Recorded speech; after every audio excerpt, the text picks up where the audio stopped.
all three of those things. Oh my goodness. Morgan might come back though, right? Morgan will come back for sure. Will, okay. It's just We're probably nobody, gonna ask you that again in like 5 minutes. yeah, nobody knows when because her surgery keeps getting delayed. Oh, really? And it's a 3-month recovery period. We're hoping to have her back by Halloween, and that's not going to happen. So we're hoping for December at this point. Yeah. Why does it keep getting delayed? Just because insurance is being insurance. oh, that's lovely. And, you know, they're making the. I don't know how to say that. Let me say it. Sue's Amsterdam. Sure. Let's do Or it. do we Let's stop. okay.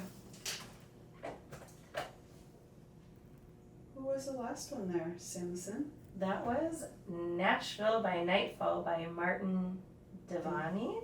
Devaney. Devaney. Yes, the My St. bad. Paul's mayor. I was going to say, before that we had Kevin Bowe with California Sober. And then we had the 757s with, and let's see if I can say this right, Amsterdam. That looks I right. feel like that's I a think you place did that's it. kind of in the strange land that we live in, right? In our Stranger in the Strange Land? Oh yeah. Yeah, Amsterdam.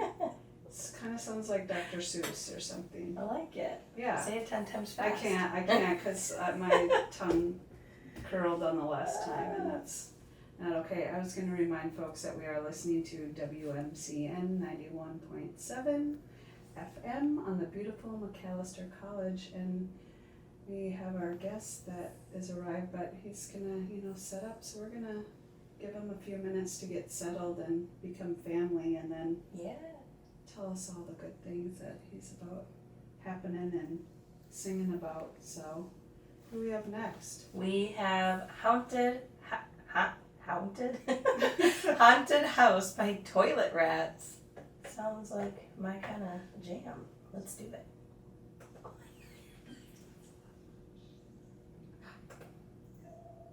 There you go. Nope, you got it. Oh, this is totally my jam. Huh? This is totally my jam. Toilet rats? I love toilet rats.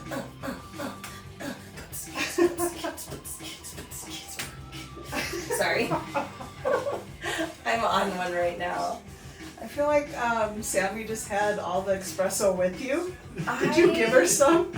I did not. So my no. heart rate can go up as far as yours? So It's I can just- get yeah. sweaty armpits? I've too? had so much that it's contagious. At this Oh my point. gosh. Yeah. I just like sweat espresso and it's Oh. in here. See, It's that's filling what I the was room. smelling. No, I'm just kidding. Oh, you too. You like help a girl out here. We've been staying up like really late till like 2, maybe 3 in the morning working on his short film, and so I haven't gotten a lot of sleep because then 5 o'clock comes and This happens. my dog will eat me or wake me up. Your dog will eat you. What? We are already coming up with new Oh, song no, I'm so material. sorry. Yeah, that was a song material. You're welcome. Oh Free of my charge. god! You have to do a what do you? My dog ate me. Yeah. Dog ate me. Can Sammy Oh my and God. Sasha be in the video, please? Woo. Oh, my dog always wakes me. This dream isn't feeling sweet. I like the random things I I know, read. you can't, when you're talking to Josh, you can't read anything on the wall because it will mess with your mind. Oh It will yeah. melt it and spit it back out, so. Yeah, that's like the usual suspect. Yes. Hey, what's really cool though is that there's a little ghost behind you. Oh, there is. Oh, I gotta get a picture of that. I feel like That's that like is- perfect. I know. Yeah. Woo!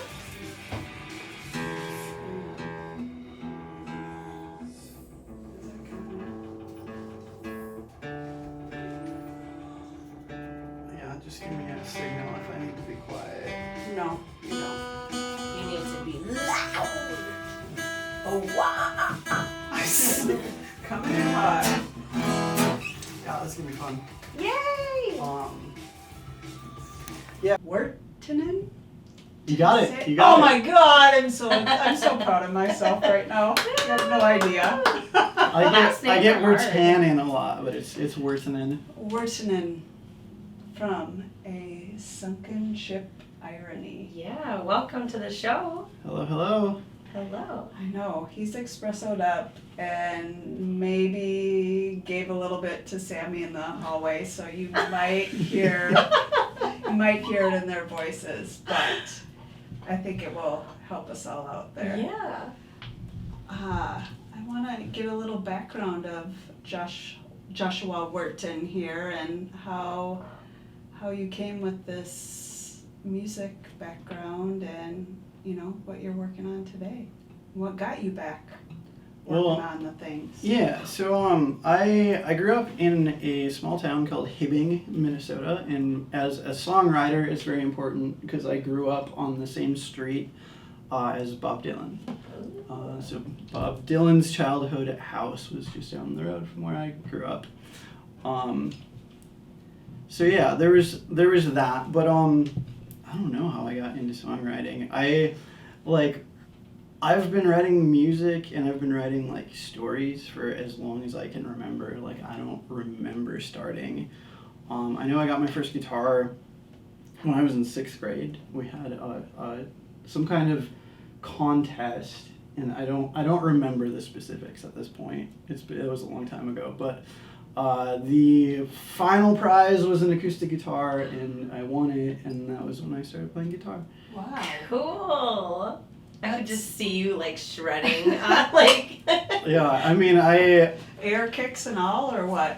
I picked it up in 7th grade because it was after the end of 6th grade when I got it. So I picked it up over the summer before 6th grade. Didn't like it very much, put it down, and then when I was like 15 or 16, I was like, this guitar thing's kind of cool now, like let's do that again. So I was really 15 or 16 when I really started playing, and that was a very long time ago. I started a Sunken Ship Irony in 2004, and so I've been doing that for 19 years. Actually, August is 19 years. Wow. So this is our anniversary, yeah. Are you guys gonna have like a really big show for that I would like celebration? to. I mean, I would like to do for like 20. I would like to do something. Yeah. So we got a year to plan that, and we've been planning big events. So like that seems like something maybe we could do. Absolutely. I'm gonna reverse back. Real quick question: do you still have the guitar from 6th grade that you won? I don't know if I want to tell that story. Oh, okay. Sorry. There is a story.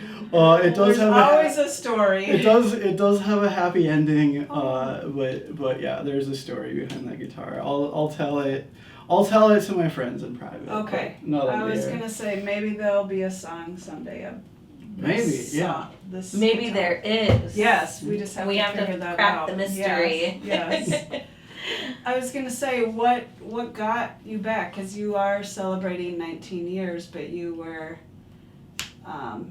maybe not producing as much or playing out as much as you have been. Yeah, so we were active from 2004 to 2009. 2009 we released a bunch of music, and all of my band members quit at the same time. And I was doing it solo for a little while, and then I was like, no, I'm done.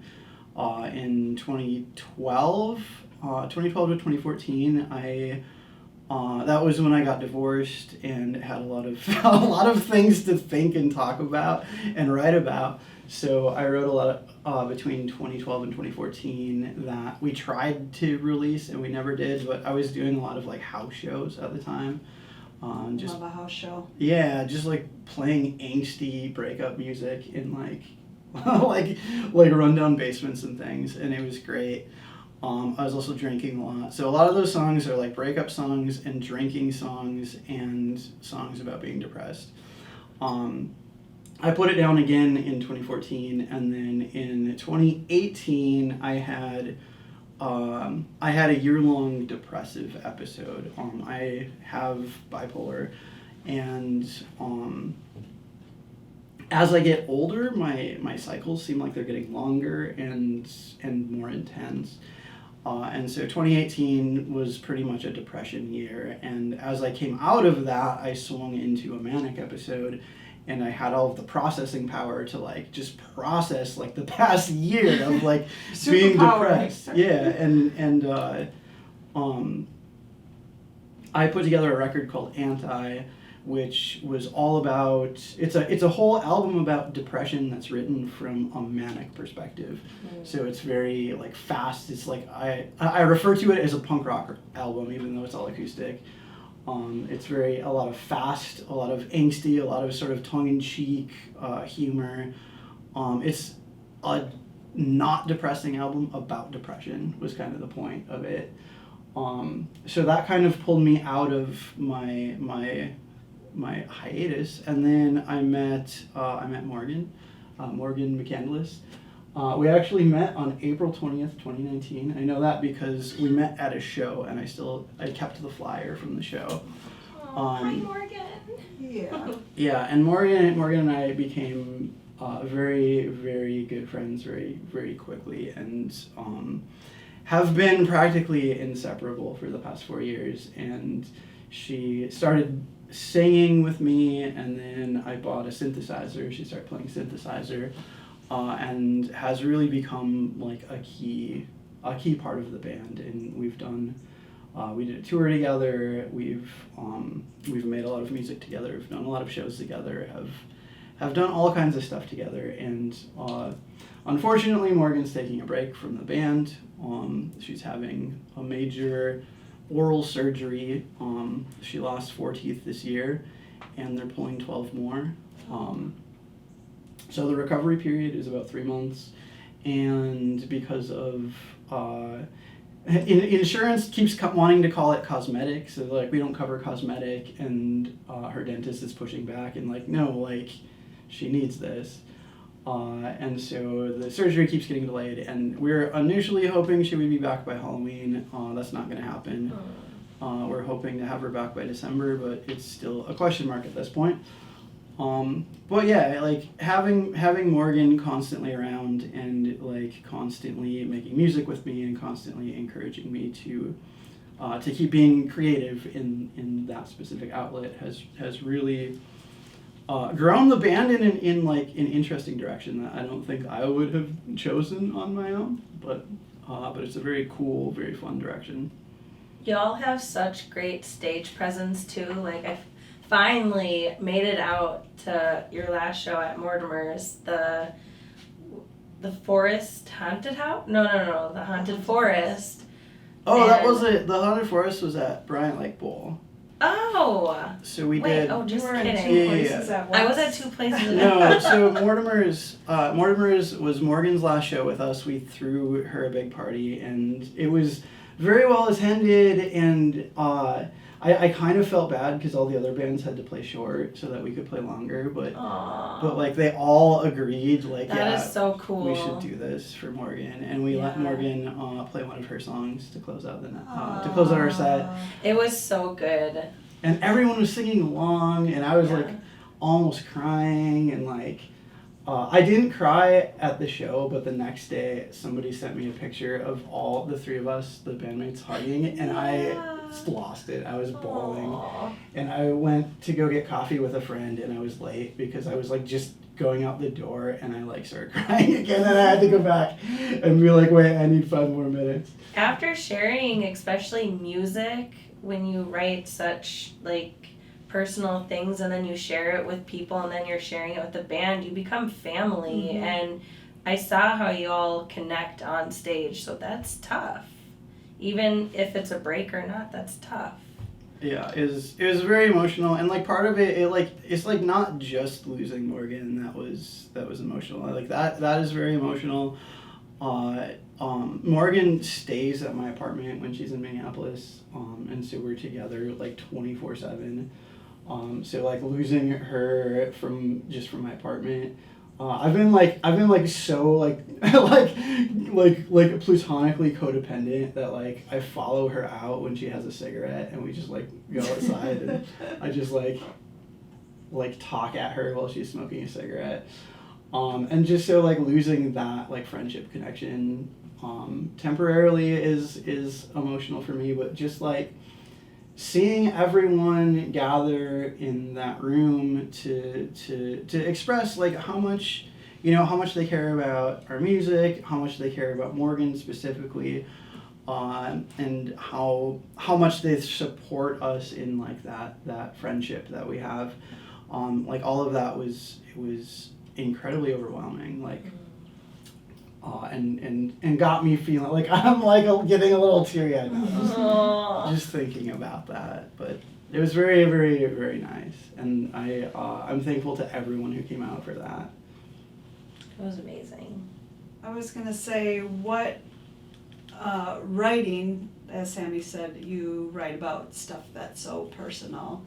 What does writing and playing offer you personally when you're showing it and giving it to strangers like me and seeing that? Is it fill you up? Are you in your head going, she's not smiling, or what? You know what I mean? Because it is such a vulnerable place, and you and your bandmates, that is your family. Yeah. So I am in therapy, so I'll say I have to preface that with this, but I've found that being in a band has been more effective than therapy, and also cheaper than therapy. I have, with like the bipolar and thing, I have a care plan that I'm supposed to be following. I'm supposed to be like managing my mood states and things like that. And a lot of being in a band like forces me to do the things that like my therapist hasn't been successful at forcing me to do, like keeping a schedule, being social regularly, eating at the right times. I suppose the band doesn't help me eat quite as much, but like, things like that. Like I have all these like care plan things that I'm supposed to be doing, and being in the band checks off like most of them, and so it's kind of automatically forcing me to do a lot of self-care stuff. Also, just like processing my emotions through songwriting has been very effective, and also seeing people that like come up to me after a show and are just like, hey, that really resonated with me. I didn't expect to be into this kind of music, but like your lyrics really spoke to me, and we've had a lot of people do that, and that really means a lot to me, and makes me feel like less alone in my like I don't know, my insanity. Your music is very comforting. Like the more I've been listening to it lately, it's like it resonates, and it's comforting, and it's eerie, and it's like all just real. Like I can tell it's like from heart and experience. Oh, thank you. Yeah. Thank you. And it's like nostalgic. Like your sound is just kind of nostalgic sounding to me. I love it. We came out of the MySpace era, and we still definitely. I actually have a MySpace pin. Oh my gosh! Do you still have a MySpace? It's ours is still like. I don't know if it's just on the Wayback Machine, but like it's still there. Yeah. That's awesome. I was gonna say, in your song, hang on, To You, The Defeated, is that right? Yeah.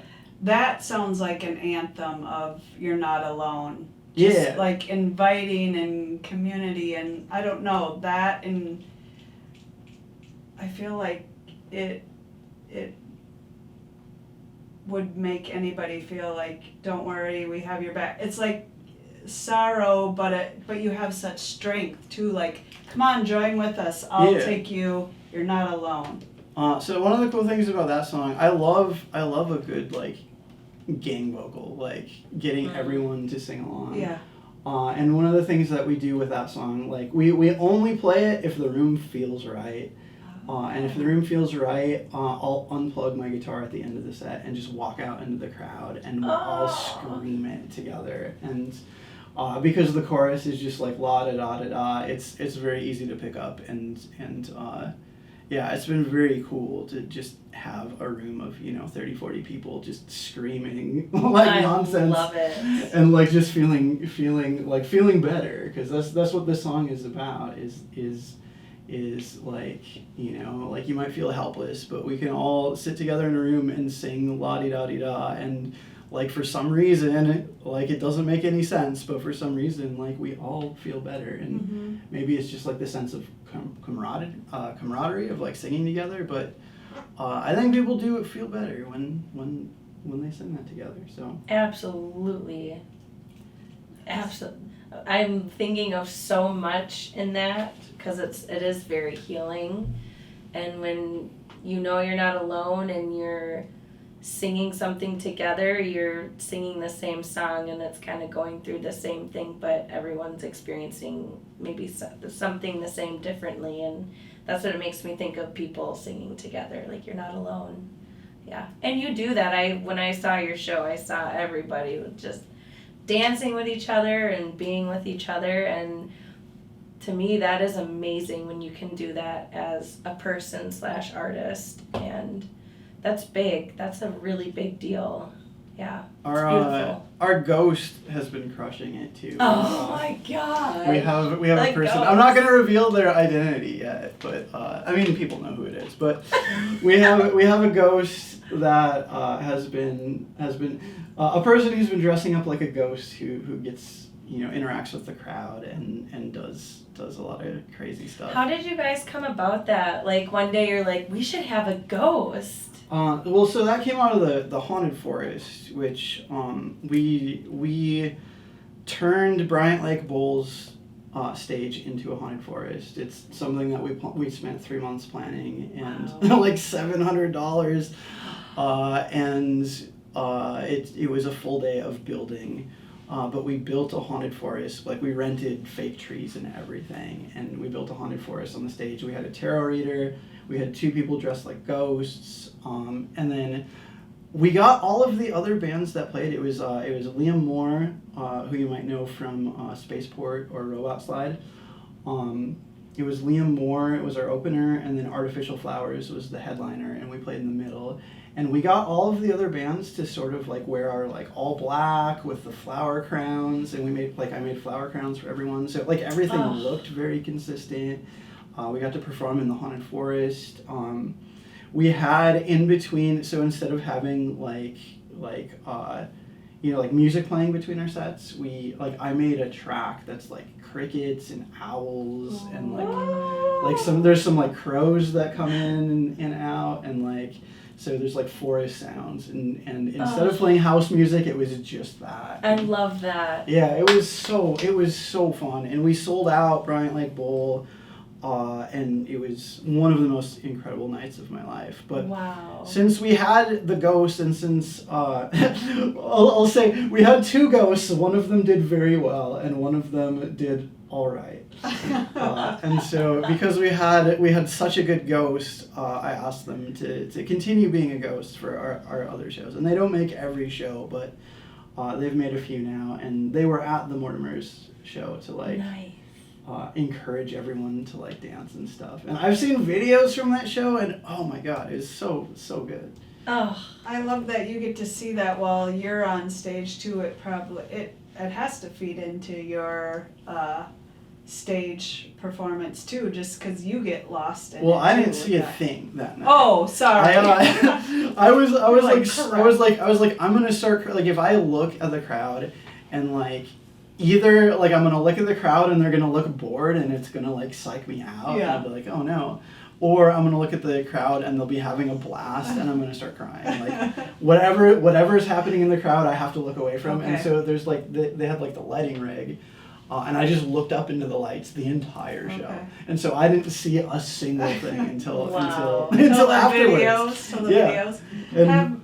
Have you always cared about the aesthetics of everything? Has that sort of been that's sort of yours? No, that's pretty new. I mean, I experimented with some things like that in the past, but essentially what happened is in 2021 I was diagnosed with cancer. I had surgery at the end of that year, and the surgery was supposed to be pretty easy. But I almost died, and I was like severely anemic, and it was a really long recovery process, which was about 6 months of like physical recovery, and then after that was like once my body was like catching up, it was like the mental health recovery. And I essentially functionally had a nervous breakdown, and I got so bad I was like losing cognitive function and was like starting to be unable to like take care of myself, and I was starting to worry I was going to end up in some kind of like long care facility or something, because I was not doing okay. I was like like just to do paperwork and like remember my address and things like that, like I couldn't do it. I would like somebody would be like, oh, you have to fill out this form, and I couldn't do it. I did get a social worker who helped me out through that period with a lot of stuff, so that that helped me out. But without that, I don't know what I would have done. And so like I came out of that with like just kind of ruminating about like life and death and life and death and life and death, and thinking about like, okay, now I'm dying, now I'm experiencing death, but then like surviving it. And so I came out of it obsessed with death. And so I started talking with my bandmates about doing this like performance art thing. So instead of just playing a bunch of songs, we're doing a 40-minute long performance art piece that is me ruminating about death for 40 minutes. It's pretty intense to get through, but it's also very fun. And so we dress in costume. The idea is we wear all black because it's like funeral attire, but then we break it up with like black and white stripes. And we wear flower crowns that have black and white roses on them. And that was very deliberate because a black rose symbolizes death and a white rose symbolizes birth. And so it's like a cycle of death and rebirth. And then we also put a lot of foliage on the stage, and that's sort of, the haunted forest was an extension of that. So we put a lot of like ivy and like ferns and things like that on stage. And then we have like all these ghosts. We've got 9 ghosts that like light up that we put on stage, and so it's like this vibrant, lush life, and then the afterlife. And so we're playing with the contrast of like light and dark, life and death, lush, vibrant life with the afterlife. And so like everything we put on stage to be part of that production is part of that thematically. And I think like one of the things that I've noticed is like people don't necessarily know what it all means without me explaining it, but like they can tell it's so consistent that it means something, and people like try to figure it out. And so that's why it's like, I don't know, I think that's why it's so fun to watch. Like people come in and they're like, I don't know what's going on, but like something's going on, like there's something happening on this stage and I want to see it. So I love it. Like, I feel kind of speechless because, like I said, just like going to the last show, it like between the energy in the room and then just how y'all performed together, it was just like really breathtaking. But yeah, like the setup and like the ghosts, you know, lighting up, and then the ferns, it makes you wonder. But for me personally, it made me very comfortable, and it made me not feel alone, because yeah, I don't know, I could really go I was on gonna and say, on about that, but it's a way you Oh, invite exchange. everybody into such a deep, dark, personal. oh yeah. So it allows, like Sammy said, people to feel comfortable, because you let down like all the guards and whatever, and then you're letting us into that experience and facing death or the fear, because you're like, you were obsessed with it, kind of like you can't control something, and Yeah. this is what you're taking away the power, maybe a little bit. Well, I mean, like there's never a good time to be diagnosed with cancer, but like the timing was actually kind of good, because like a lot of people coming out of the pandemic, I think, are more just like, okay, instead of thinking about just like what's on Netflix, like I kind of am thinking about these like deeper questions, like deeper Yeah. existential questions. And so I think like the whole world was sort of ready for this production as Yeah. we're putting it out there. I have noticed just in like my personal conversations with people that people do seem more willing to just jump over all the small talk and just get right into Hell, right in the heck deep. yeah. I love that. It's been wild because like I feel like I love to do that. You know, I have a lit degree, so I've read a lot of like really dark stuff that I think about deeply and want to talk to people about. And I think before the pandemic, like I would like have to self-regulate and be like, okay, we gotta get through a few steps before we start talking about this stuff. And I feel like ever since the pandemic, I mean, I guess the pandemic's not technically over, but like since the pandemic, I felt like people are just like, no, you can, like, let's just jump right in. Let's jump in the deep end, and like if we drown, we drown. But My like, kind of friend. yeah. And it's been very cool. And I think that, you know, created a space for this performance art thing to feel less weird and more inviting and more I don't know, more like communal, like people Definitely. feel involved in it, and that's super cool. I was gonna say, can we get you to play one of your songs so we can hear some of this Yes. good stuff that we're So, talking about there? Yeah. No, I'm gonna play a song called Partial Nephrectomy, and partial nephrectomy is the surgery that I had, which it just means removing part of a kidney, and so I wrote a song called Partial Nephrectomy, and it's very sad and very dark, but yeah, here we go.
You remind me of one of my favorite artists, and I'm thinking you might have heard it before. Who's that? Connor Oberst. Oh yeah, absolutely. Oh my god. I like love, love. Weirdly, I got turned on to Connor Oberst and Bright Eyes because people kept telling me that I sounded like them, and I was like, I'm gonna check this out. That's like the fastest way to get me to check out a band is to be like, hey, this band reminds me of you. You reminded me of Adele. No, I'm just kidding. No. And you're like, I don't hear Just that kidding. in your voice, like when you have to hear your own voice back. But even your writing and stuff, it's fabulous. Yeah. Yeah, I've since listened to a substantial amount of Bright Eyes, so. No, I mean, I commend that because I just think you're not afraid to do your thing and stand alone. You're like, this is who I am. And I think that's a superpower. Oh, sure. Yeah. Sure. Heck yeah. Yeah, definitely. Yeah. Heck yeah. I have a question. Okay. Who records your music and who does your artwork? I do all of it. It sounds My so good. So I've been recording my own music for almost 20 years at this point. So actually, no, more than 20 years, because I was in punk bands before Sunken Irony, and was I've always recorded my own music, and I'm such a like manic creative. I create during my manic episodes that I can't like book studio time and like go into a studio and be like, okay, like let's do this scheduled thing. Like I can't do that. Like I have a manic episode and we'll just create and create and create and create, and I can't turn it off, and I have to be there to capture it like right away. So that's always the process that's worked best for me.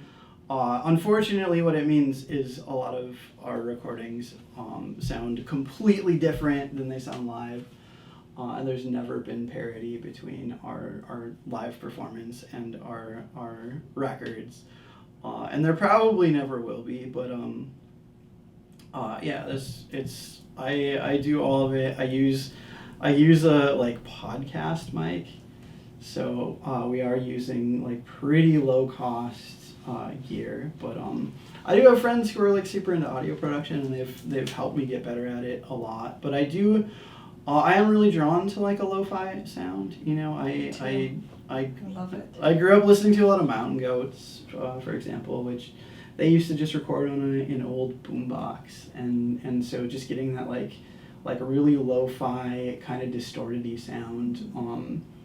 I used to, in one of my old bands, we used to like sit out in my friend's porch, and we would just, like all of our recordings were just on, you know, just a cassette. We would just run that, and I used to just like listen to that, and I grew really attached to like the warm like cassette sound. And so I feel pretty comfortable with like a lower fi sound, a lower cost sound.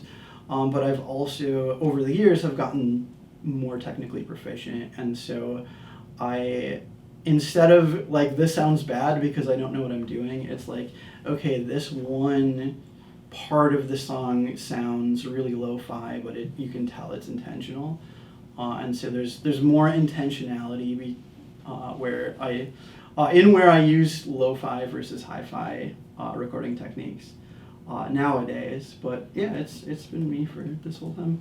Nice. And I like to draw monsters. It's just a thing that I've been doing for a very long time, and so I do most of our art. I guess not all of our art, but I do most of it.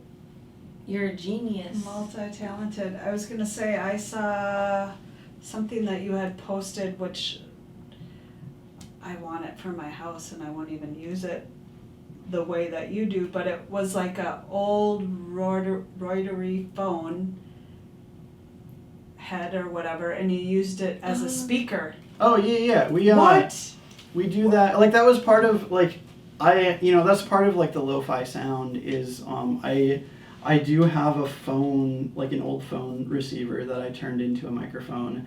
And I built there's like a mannequin hand that holds it, and there's like I built out the whole arm that's like on a stand, and so like the thing that really blows people's mind is the mannequin arm matches our outfits on stage. Yeah. It's like the black with like the black and white stripes on it. And so yeah, there's like this. It's like, I don't know, like a severed arm holding a phone that I sing into on stage. It is so badass. Yeah. So badass. I just think of things. It's inspiring to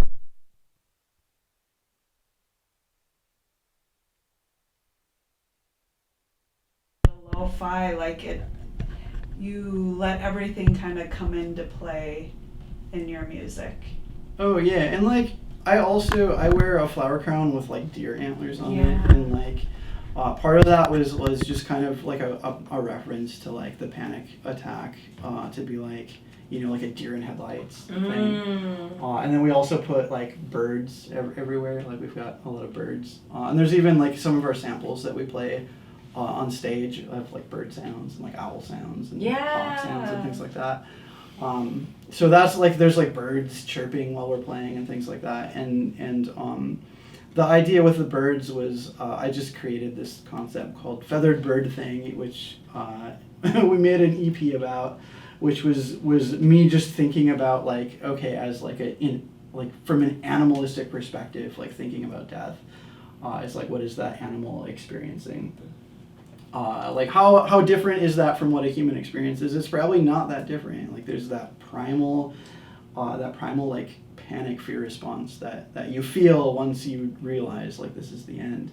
And so I do all of that to sort of call back to this whole like death obsession.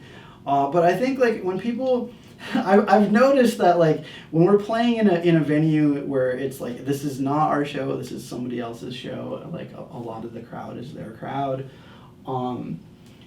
I've seen people like start leaving, and then as we're setting up, they see the phone mic, they see the antlers, they see the stripes, and they're like, wait, like something's cool. About to happen. Yeah, and like I've seen people like walk out and then like come back in and then like stick around for the rest of the show, and it's I don't know, it's been very cool just to see how well that resonated, because I do this stuff when I'm having a manic episode, is when I come up with most of this stuff, and I'm texting my bandmates at 4 a.m. and I'm always expecting them to say no. And so far, they've said no to almost nothing. And so I keep pushing it further and further and further.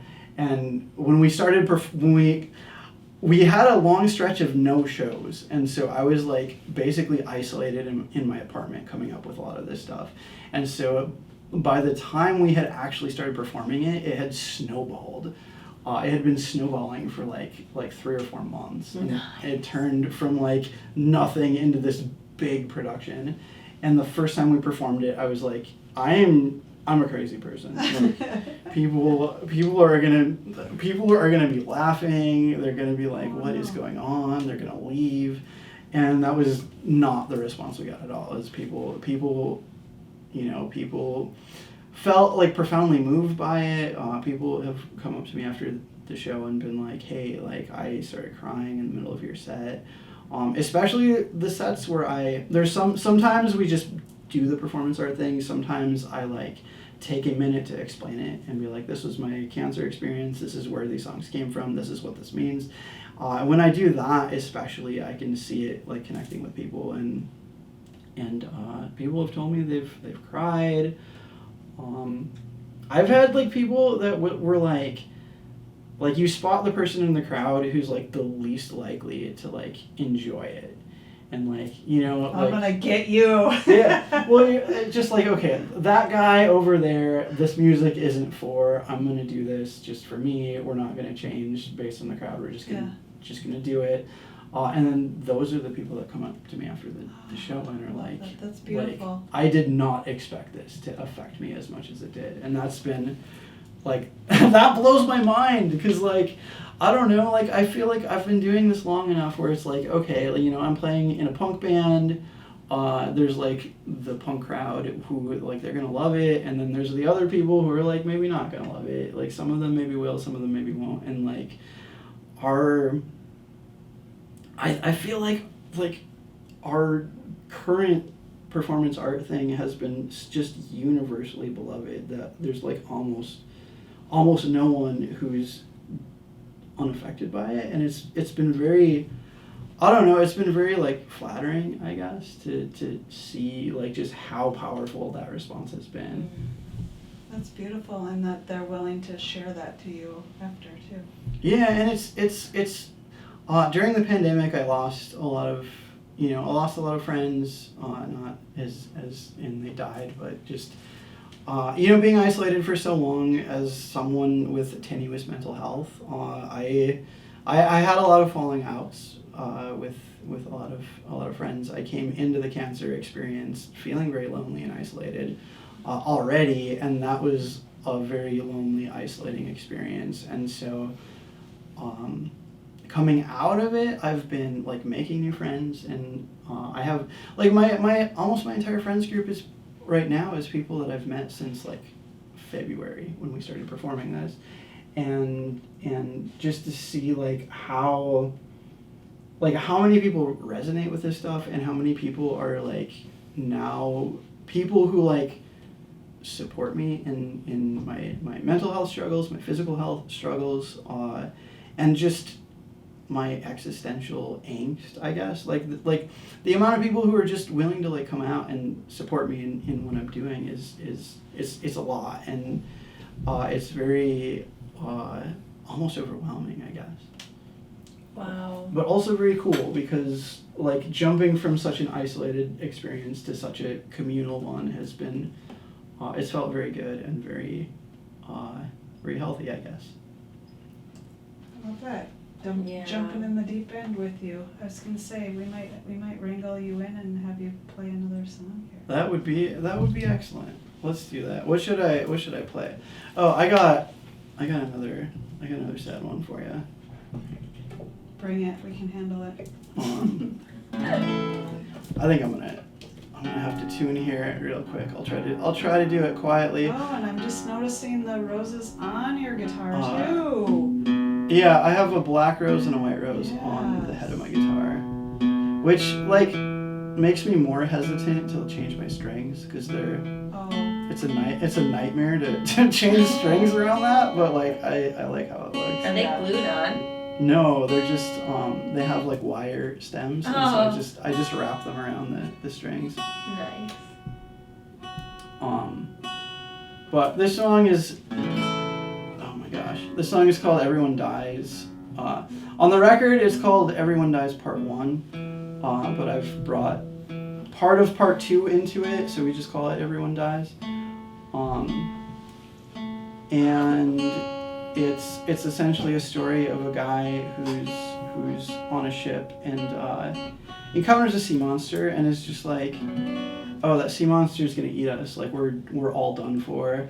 And then the sea monster goes away. And so he's like, okay, we are gonna live another day, but like now that I've experienced that, like I can't unexperience it, and now I'm just constantly thinking about death. And like obviously it's a metaphor for cancer, but it doesn't have to be. It can just be a song about a sea monster.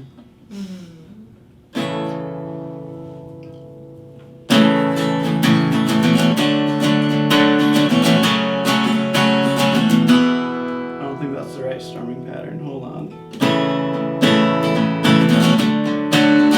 There we go. I don't have Michelle to count it for me.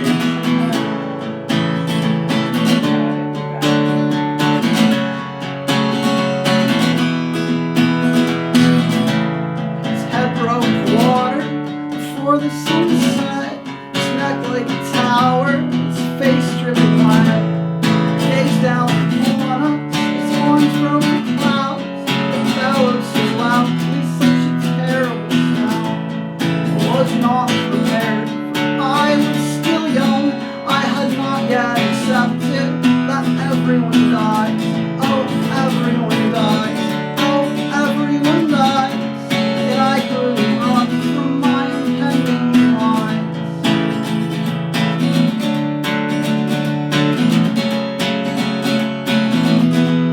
I close my eyes, yeah, I close my eyes, yeah, I close my eyes, as I waited for my impending demise.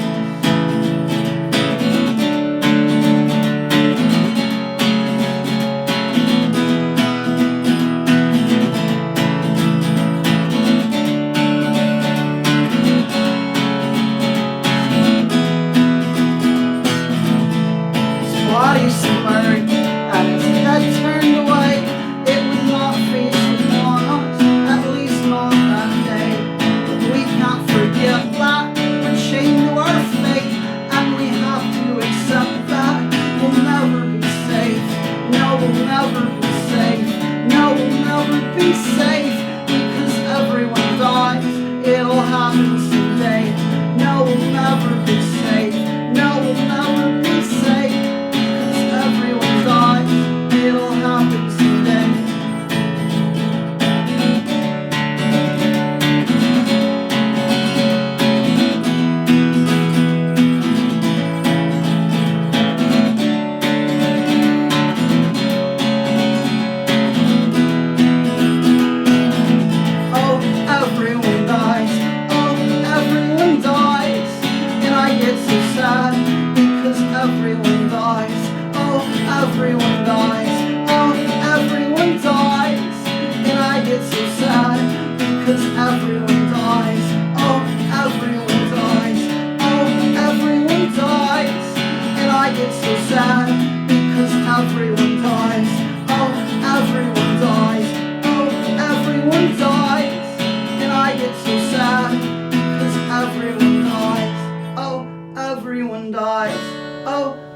and dies. I love how you let it get quiet, and it's just, I don't know, it's so dramatic and soft and delicate and powerful at the same time. I'm really especially proud of that, even though it's like just one chord progression for the whole thing. I think like lyrically the repetition is like extremely effective, and that's something I thought about a lot while writing that song was like when to repeat things and where, and I feel like I nailed it. Like I'm really proud of that song. Wow. I was gonna say, how do you tend to have themes when you're writing and just roll with it, or I mean, obviously the cancer and all this, stuff during that time frame was huge and a good way to express and get it out and feel connected, but is that normally That's how like you go? such a big question because like I said, I tend to write when I'm having a manic episode, and so like I write very fast and very frantic, and so like typically like the songs that I write all feel very connected, and it's just because they came out of like a very, very short period of time of my life. So when I would come up with a new batch of songs, it's like, oh yeah, all these songs kind of feel connected, and it's like, yeah, it's because I wrote them all the same night. Like.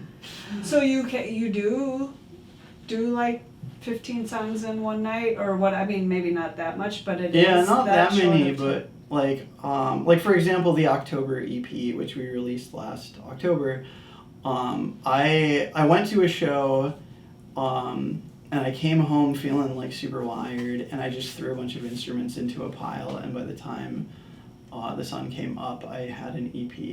Wow. And so like that's kind of my creative process. It's very fast, it's very manic, and very like whatever's on my mind at the time is kind of informs what I'm writing about in that batch of songs. We are about to release a new record. We secretly started working on it in like I want to say March, and I've had a tendency to like announce a project before it's ready to be announced. We have another record called Chomp, which was 70% done, and I was like, okay, this is a good time to announce it, and then it just got stuck in production. And so while that record is just sitting there, we decided to make another record, and it's called Flower Crown. It will be out later this month. Oh, nice. It's like so close to being done right now that like I would almost be comfortable just releasing it tomorrow. Nice. Like it's that close to being done.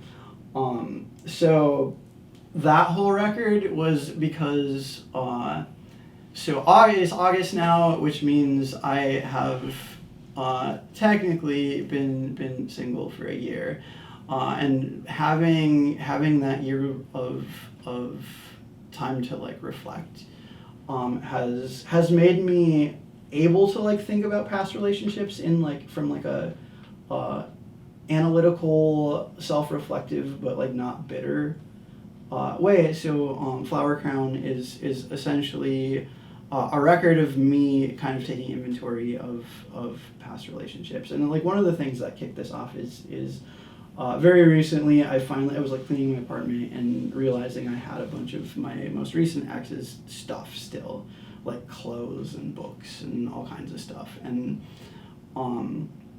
I reached out to her and was like, hey, I've got a bunch of your stuff. Do you want to come pick it up? And she came over, and we actually like sat down and talked for like an hour, and kind of it was very like healing and very, it was like we got to catch up and also kind of be like, yeah, we're both going separate ways. Like it was nice to reconnect and kind of like maybe tie up some loose threads. But now we're going our separate ways. And like the last thing I said to her as she left was like, hey, like if you need anything, like feel free to reach out. Like it's totally fine. But like I just consider this like a closed book at this point. And she's like, yeah, okay.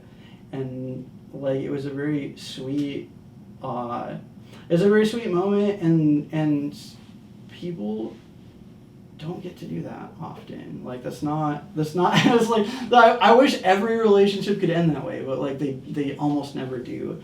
And I've been lucky enough to have 2 relationships end like exactly that way of meeting up afterwards, like sitting down, getting coffee, and just like kind of tying up loose threads and being like, this is closure, and we're respectively going our separate ways. And so I felt okay to sort of talk about a lot of this stuff. And so I ended up making a whole record about it, and I'm very excited for people to hear it. I'm excited to hear it too. That's a lot of healing in a lot of ways, more than one way. That's for sure. It's also a refreshing, because like the record we were gonna put out, Chomp, is essentially about my nervous breakdown. Our last Feathered Bird Thing, the EP, was about cancer. Anti was about depression, and so it's kind of refreshing to have something that's a bit like sweeter and gentler, that's not about mental health or physical health. It's just about social health, I guess. But even though that you do have that thread in the music that you were just stating, you add elements of bells or the bird, like uplifting sonically, so it doesn't feel as heavy. Oh yeah, yeah. That makes so it kind of balances it a little bit, because you're just kind of like, ah, and then even like, is it a xylophone or something? What's the we definitely Fisher Price? We've used I like love that. toy xylophones. Yeah. Which is something, I don't know, like I'm really attracted to the idea of making music with toys. Like Yes. I always have been, and so we have 2 toy xylophones now. I just bought some more low-end synthesizers that feel more like toys than like instruments, and it's been so much fun to experiment with that stuff and play with that stuff. But this is something I've talked to with my friend Cassidy. Shout out to the band Artificial Flowers, because kind of Artificial Flowers, their whole thing is let's write a really sad song lyrically but make it sound really happy, or let's write a really happy song but like make it sound sad, and like they play with that dichotomy a lot. And so like our 2 bands are very compatible with each other, and we've had a lot of conversations about songwriting and about that dichotomy, and that's something that we play with too, is like, let's make a very sad song but with a very like bouncy melody, or like almost anthemic, like like Everyone Dies that I just played, like the ending feels very anthemic, even though it's like everyone dies and I get so sad because everyone dies, but like it feels anthemic, and it feels like communal, and it feels uplifting in a weird way. Yeah. It's that magic thread you got there. I'm looking at the time, and we don't have a bazillion minutes left, so I'd love to have you play some more and then tell everybody where you can find more of your music and your shows. Okay. First of all, we're taking a little bit of a break. We do have a couple shows which I'm either playing solo or with one other person backing me up on vocals this month. So we're playing Common Roots Festival in St. Cloud, and we're playing in Duluth. I don't remember the date off the top of my head, but I'm doing a solo show in Duluth. If you want to find our music, Bandcamp is the place where we would most like you to check us out, because we are on Spotify, but we don't get very much for that. And if you drop $2 on like the Feathered Bird Thing EP, for example, like we'll get almost all of that. And if you stream the Feathered Bird Thing EP 1,000 times, like we'll maybe get a penny. So like it's best to check us out on Bandcamp. That's where we would like people to check us out. We also have a website, asunkenshipirony.com.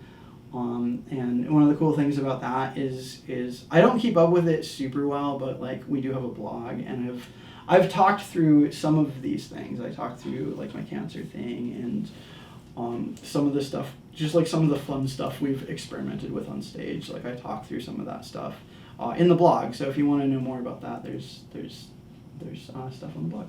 Very cool. I think I'm gonna play one song that's off of the Flower Crown EP to close us out. This song I actually wrote 10 years ago. We've been meaning to record it all this time.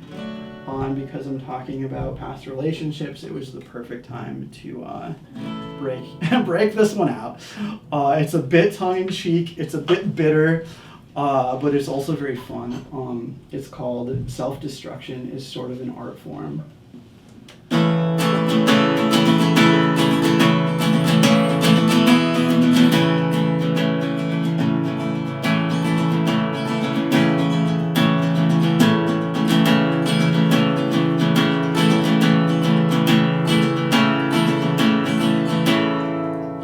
What's the first line? I don't remember all of a sudden. Wait, I got it. I'm sorry. That was. Don't be sorry. sorry. You're in good Totally. company. I was gonna say I like real life instead of Hollywood. Alright, here we go. I got it. I'm gonna nail it from here on out. Mankind's built so many machines, transporting toil we dream. As long as we don't look to see what's behind us, progress or so it would seem. One of us should take control before we spin off of the road. I got this strange feeling, let go of the wheel. I'd like to see something explode. Self-destruction is sort of an art form, something that I learned from you. To coax me into something I'd rather not do.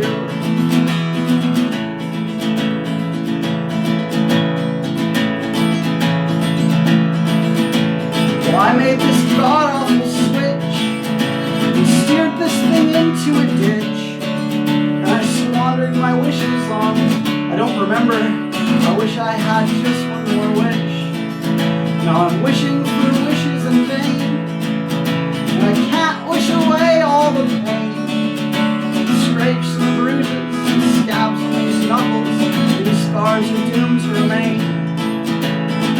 Self-destruction is sort of an art form, something that I learned from you. Coax me into something I'd rather not do.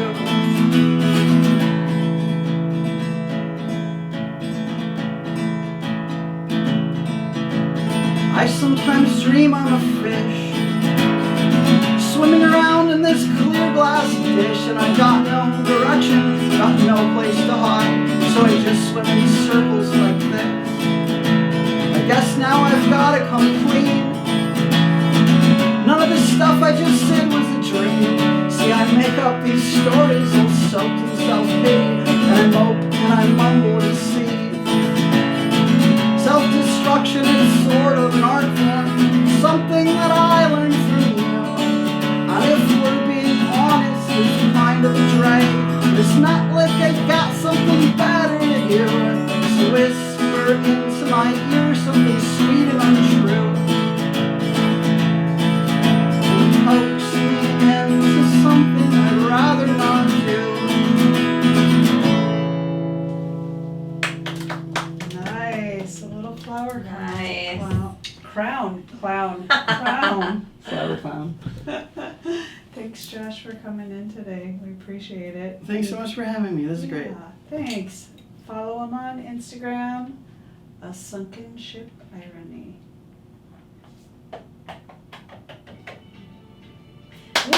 Nice job.